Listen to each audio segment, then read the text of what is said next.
Good morning, good afternoon, or good evening, depending on where you are in the world. Welcome to today's webinar, Getting the Best Out of Your Team, sponsored by Reynolds and the Hershey Company. I'm Linda Lisanti, Editor-in-Chief of Convenience Store News, and I'll be your moderator for today's program. We'll get started in just a few moments, but first I have some quick housekeeping announcements before we begin.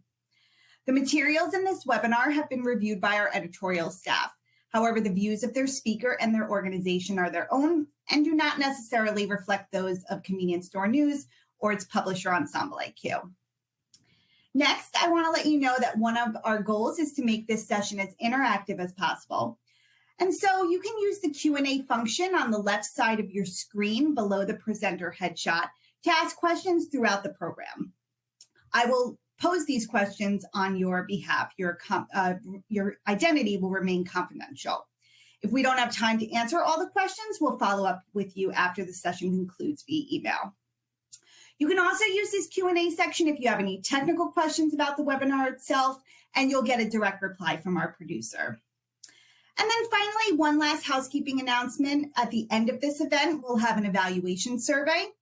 We encourage you to provide feedback using this feature.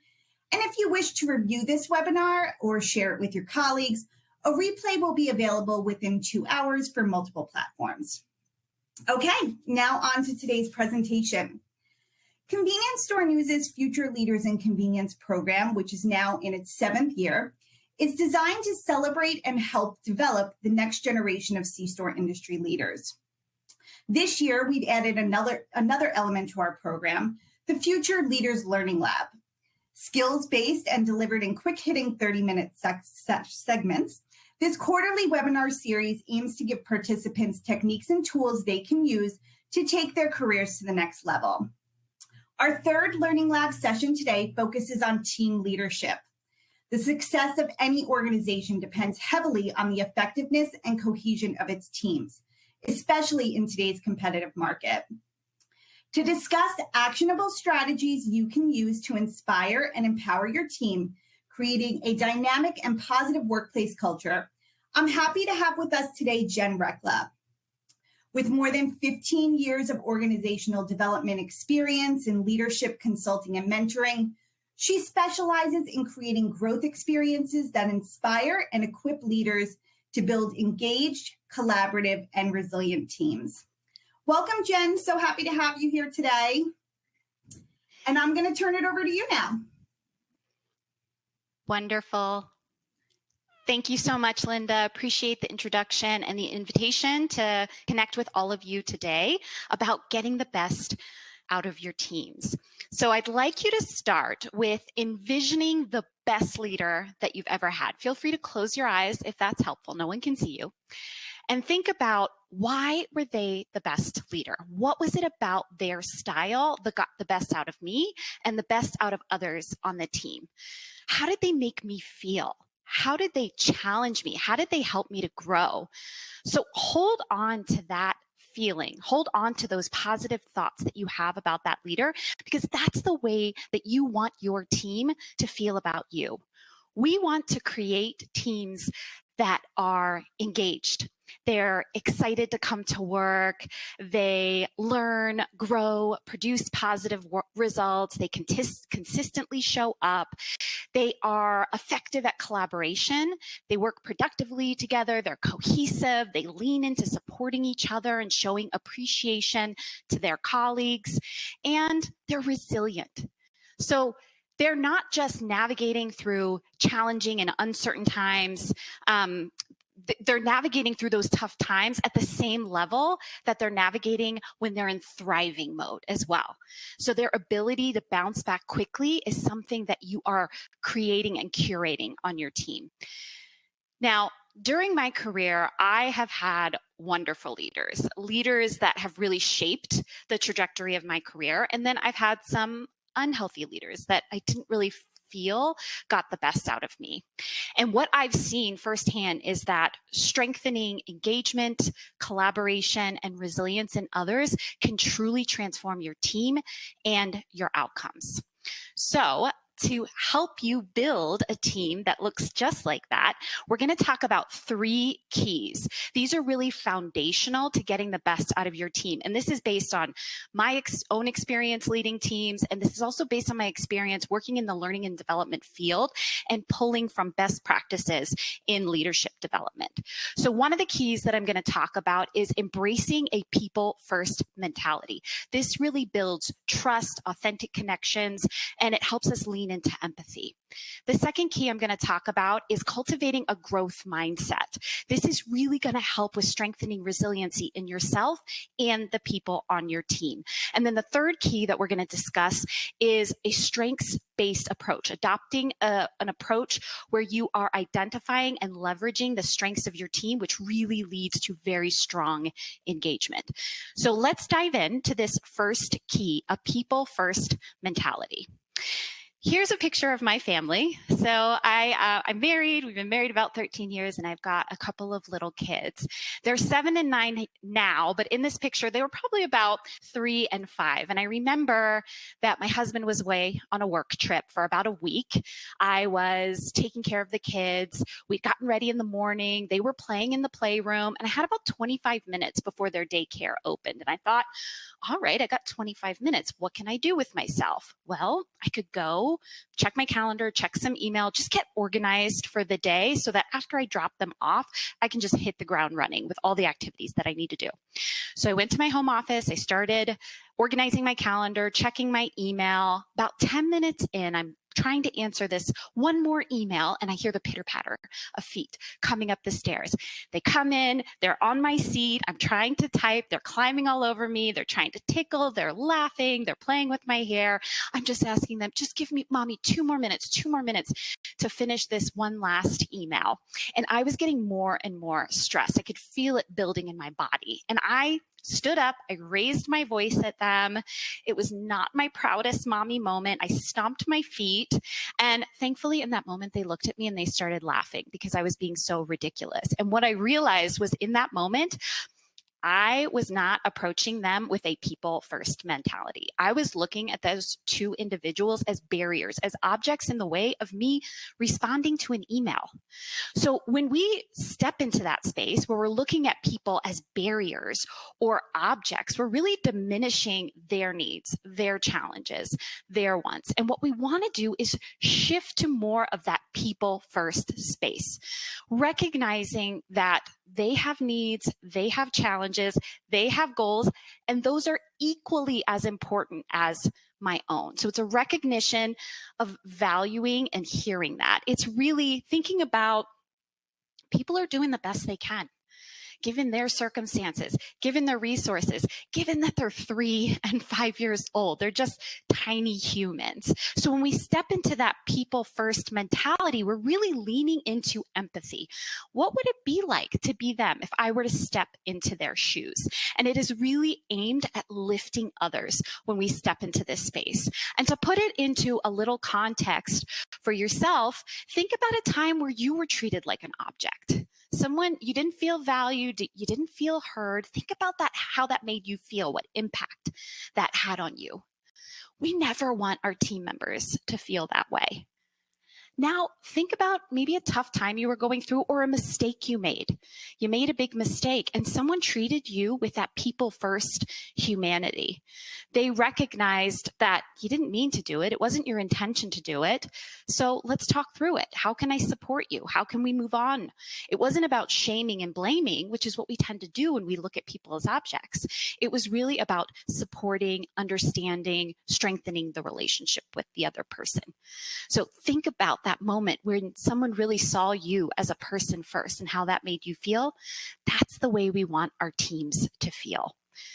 So some questions that are really helpful for us to lean more into that people first space is, what must it be like to be them? That was one of the first questions I asked myself when I was with my children in that moment where I wasn't showing up as my best self. What must it be like to be 3 and 5 and love your mommy so much and just want to play before you have to spend a whole day away from her? Do I believe they're doing the best they can? Absolutely. They're young, their brains are still cooking. What are their needs, goals, challenges? In that moment, they just wanted connection. They wanted to play. They wanted to laugh. And you know what I realized is I wanted those things too. That email was not important. So when I checked in with my own needs and challenges, I also wanted connection and time with them and play.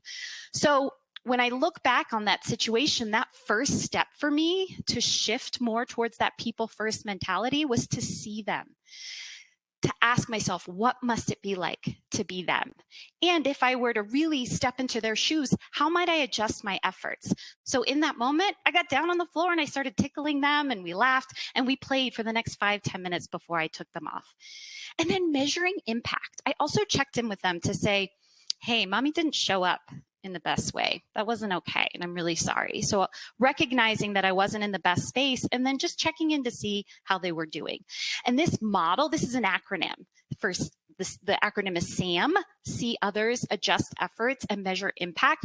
This is actually from a book called The Outward Mindset by the Arbinger Institute. And it's a really helpful way, if we're in this object space, to shift more to a people first mentality. So think about your own situation. Is there someone that you're currently in conflict with? How are you seeing them? Are you seeing them as a person, or are you seeing them as a barrier, an object? If you were to shift and say, what must it be like to be them? How might you adjust your efforts in your approach with them? And then how do you check in to see how they're doing? How do you measure impact along the way? Open the conversation up to see how they're doing and how you're having an impact on them. So think about this from the context of your own situation as well. And I'll say this all comes back to data. Leaning into empathy, leaning into people first, it's not just a good feeling or the right thing to do. When leaders demonstrate more empathy, this is data from a recent global study, it actually increases fulfillment at work, it increases engagement, it increases belonging. And we know based on many, many studies that higher engagement leads to higher productivity, effectiveness, and better outcomes. So using that SAM model is one strategy that you can use, shifting more towards a people first place. Another is to make sure that you're taking care of yourself. And when I talk about real self-care, one of the number one things to do in this space is creating healthy boundaries.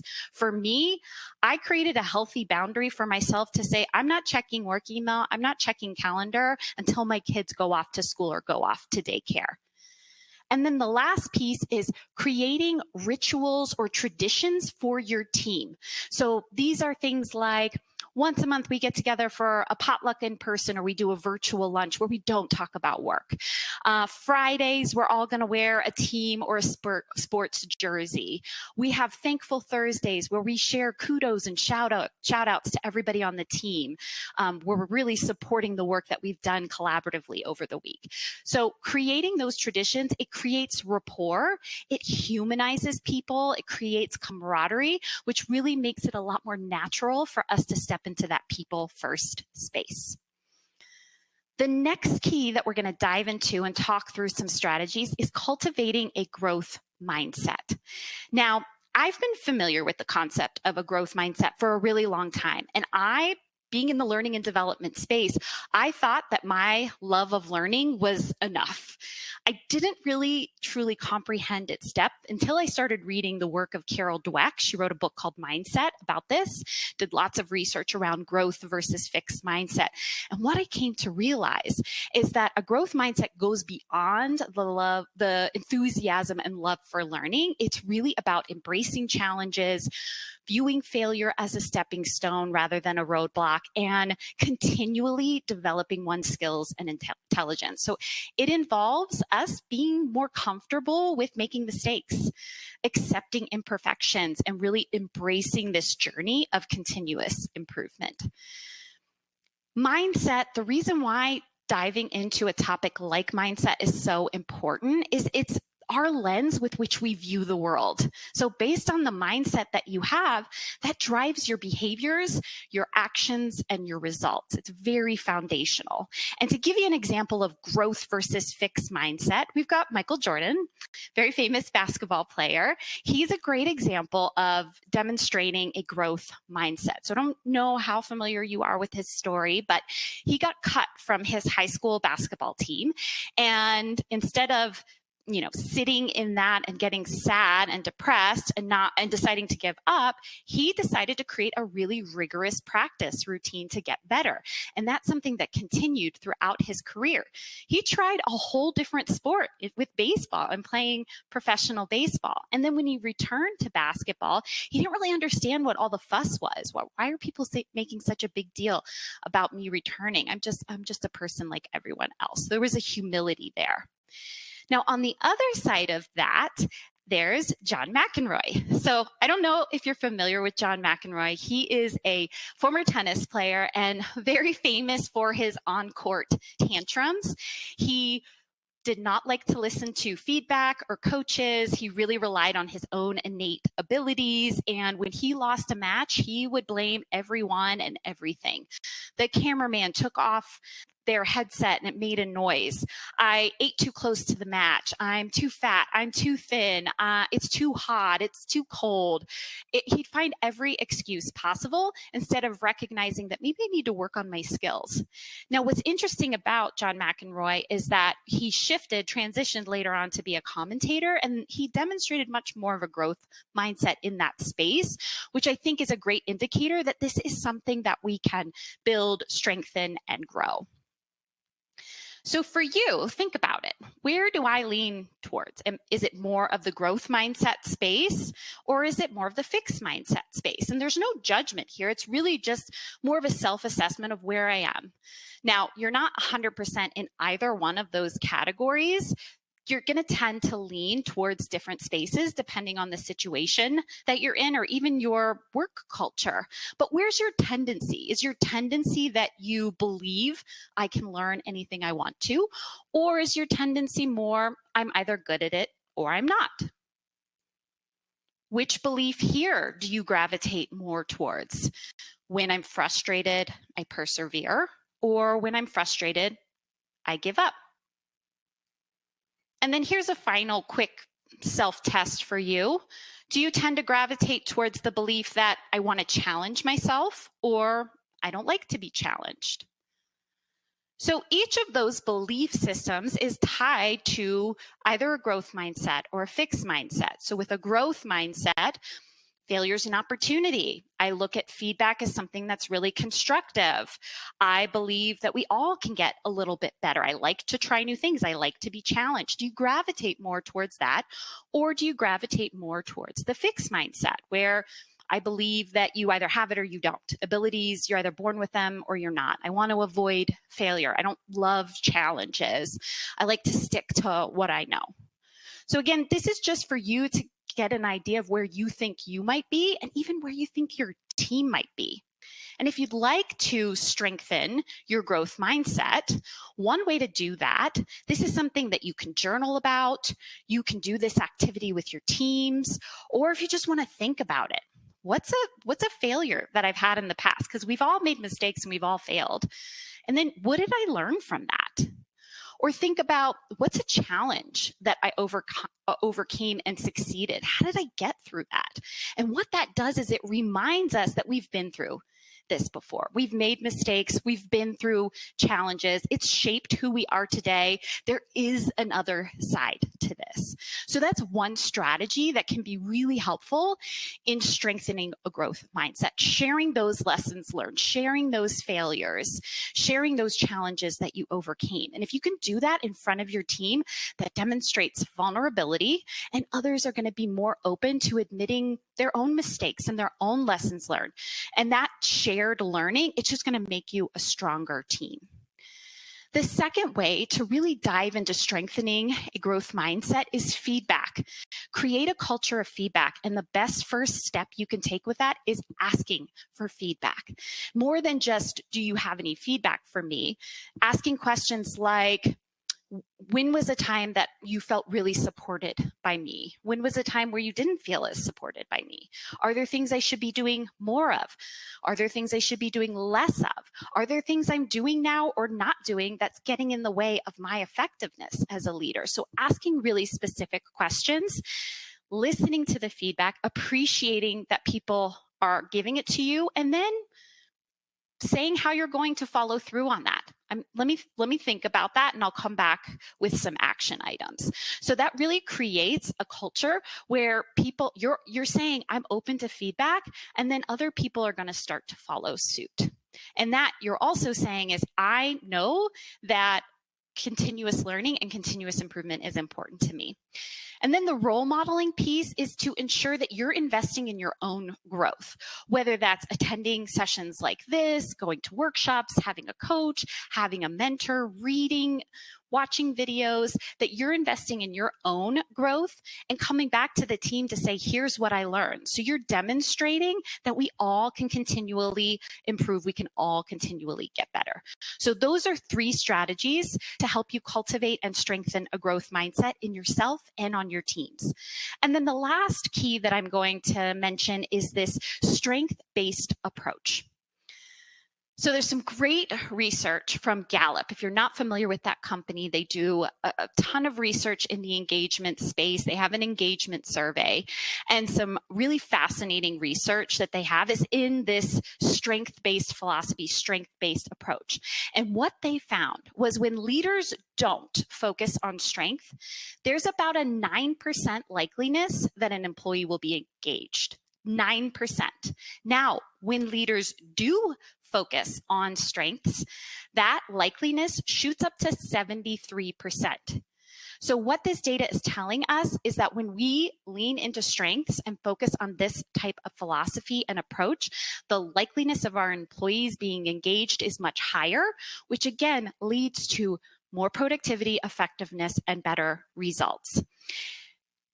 And I'll just give you a little bit of an example of what this could look like. This is a former team of mine, and we focused very much on strengths and leveraging them.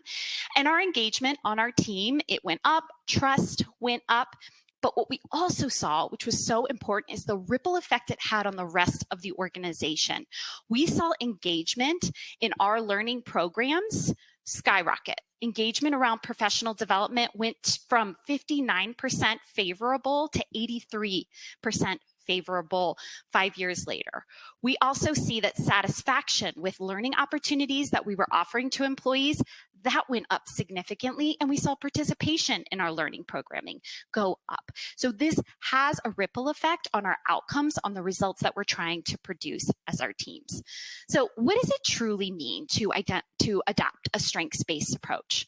The basic idea behind this is that we are identifying our own strengths as the leader, we're identifying the strengths of the team, and then we're figuring out how can we best collaborate, delegate work according to individuals' strengths. We're not ignoring weaknesses. We're just not going to spend the most of our time trying to get better at the things that weaken us. We're going to spend the majority of our time really leaning into our strengths and say, okay, I have a strength in analytics, but I'm terrible at presentations. You're awesome at presentations. So can we partner? I'll help you with the analysis piece, and then you can help me with the presentation piece. So that's really what leaning into a strengths-based approach means. First step really is to identify what your own strengths are. Now, there's lots of tools out there to help you. Gallup has a tool called Clifton Strengths, but I know that's not always reasonable for everybody's budget. So here's an exercise that you can do. You can do this with your teams as well. For the next 2 weeks, just mark down on one side of a piece of paper all the things that brought me joy, all the things that energized me and strengthened me. And then on the right side, all the things that were draining, that weakened me, that really it felt like it was a struggle to get through. And then look for themes. What are the 5 to 10 themes that I'm seeing here on the strength side? And then ask people, do these sound like my top strengths? So that's one exercise, again, that you can do individually and as a team to identify strengths, and then figure out how can we best partner with each other so that everybody's really leaning into their strengths the majority of the time with their work. Another strategy for helping in this space is have regular conversations around professional development. I recommend 2 times a year, at least, maybe even once a quarter, you spend 30 minutes to an hour with each of your direct reports to just talk through what are your goals around professional development and career development. What did you learn over the last few months, and how are you applying what you learned back into the workplace? Having that dedicated conversation around professional development and how they're using their strengths on a regular basis will keep this at the forefront. And then the third strategy here is have some collective learning time where you as a team, we're focused on a skill together that's going to increase our effectiveness as a team. We have time put on the calendar once a month, once every other month, maybe even once a year, where we're really connecting around a skill and building that skill and strength as a team. So we went through these 3 keys. You now have 9 strategies that you can use to really get the best out of your team, increase engagement, strengthen collaboration, and strengthen resilience. People first mentality. Remember, use that SAM model, see others, adjust efforts, measure impact, real self-care, establish those healthy boundaries, and create some team rituals to really build camaraderie. Stepping into a growth mindset, you are looking at creating a culture of feedback, admitting when maybe you made a mistake, having lessons learned, conversations with a strengths-based approach, dedicating time for professional development, identifying and leveraging the strengths of individuals and your team. That's really how you're going to drive getting the best out of your group. So 9 different strategies. It's a lot to start off with. I'd recommend choosing one. Maybe go back to the team and come up with a team ritual. Maybe dedicate some time on the calendar for team learning, or I'm going to schedule those once every quarter professional career development conversations. Choose one thing to start with. And to best support you, I recognize that's a lot of information in a short period of time. You're going to go back to the work, go back to the whirlwind of your day, and probably forget about 80% of what we talked about. So for the next several weeks, I'm going to be sending you weekly challenges, ways that you can implement what I shared today back into the workplace, and some additional resources for you as well. But in the meantime, feel free to connect with me, email me directly if you'd like some of that information a little bit sooner, if you have some questions or need additional support in that space. And then I leave you with this final quote. We are all works in progress, and when we learn a new or different way of doing things, it's our responsibility to work on putting that into practice. So I really appreciate you including me today. Thank you for inviting me, Linda. Back to you. Thank you, Jen. So many great takeaways. We have a couple minutes to do a little Q&A. So just a reminder to everyone, you can submit questions using the Q&A feature on the left side of your screen. If we run out of time before getting to your question, we'll follow up with you privately with a response. So Jen, one of our audience members pointed out that nowadays, a lot of people have the mindset of always being connected, and especially with our phones constantly next to us, it's tough sometimes to disconnect. As a leader, how can you encourage team members to create healthy boundaries with work? Yeah, that's a great question. I think doing an audit for yourself, a boundary audit, is a really helpful place to start. So saying things like, well, what boundaries do I have in place right now? Are they working for me? And then where do I have some unmet needs? Something that perhaps I feel like I'm working too much, or I'm working on weekends, or when I go on vacation, I feel like I need to check my email. So identify where are those areas where it's not really serving me, and then what is a boundary that I can create around that, something that's healthy, and then how do I share it with people, and then how do I sustain it? Because it's one thing to say, okay, when I leave on vacation, I'm not going to check my email, but then someone texts me and they say you should probably check your email because there's this new message. What do I do in that situation? So thinking ahead of time of how am I going to sustain that and not fall back into bad habits. It's kind of a quick answer, but if this individual is looking for more details around this, email me directly. I've got some tips around creating healthy boundaries, and that could be helpful. Great. And then another question we had is, you talked about rituals and traditions, and that can be harder to do in a remote work environment than when you're in an office. Do you have any suggestions on how to create that enthusiasm and those connections when you're in a remote work situation? Yeah, that's such a great question. This is something that I struggled with the team that I had the picture up. We, in COVID, moved 100% to virtual and maintained that for most of the rest of the time that I was there. So we tried to brainstorm ways for us to create some traditions. And coming back to the team and asking them for ideas is something I would highly recommend. Use your team for ideas. Some things that we ended up implementing: Monday morning, a check-in through our Teams channel. So, usually Monday morning you come in and say, how was your weekend? We didn't have that anymore. So we use the Teams channel to do that, to say, hey, this is how my weekend is. Anyone need support? What's going on this week?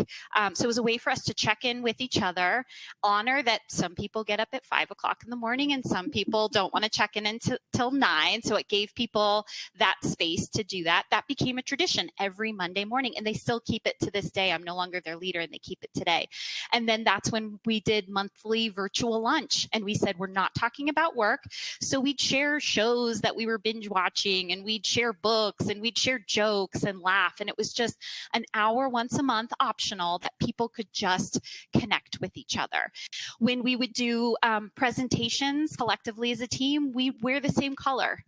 Again, even virtually, every Friday we did Celebration Fridays. Again, using that Teams channel, we would just say, hey, this is what I'm celebrating this week. We'd shout out each other, and everybody would do that. It was just a kind of a positive way to end the week. So all of that was done virtually. Those are great suggestions. Thank you. Yeah. Well, we're out of time. If you asked a question and we didn't get to it, we will follow up with you. Thank you so much, Jen, for sharing your knowledge. Thank you to our audience for your time and for your questions. We hope that you're leaving with some team leadership tools that you can take back and apply immediately to help strengthen your teams and bring your careers to the next level. Please remember to fill out the evaluation survey that'll automatically appear on your screen at the end of the event. We really value your feedback. And our next Future Leaders Learning Lab session will be held November 7th at 2 p.m. Eastern Time, and it's going to focus on unlocking the power of mentorship, one of the things that Jen had mentioned. So I encourage you to go to our website, csnews.com, and register for that. Thanks again, Jen, and have a great day, everyone. Bye.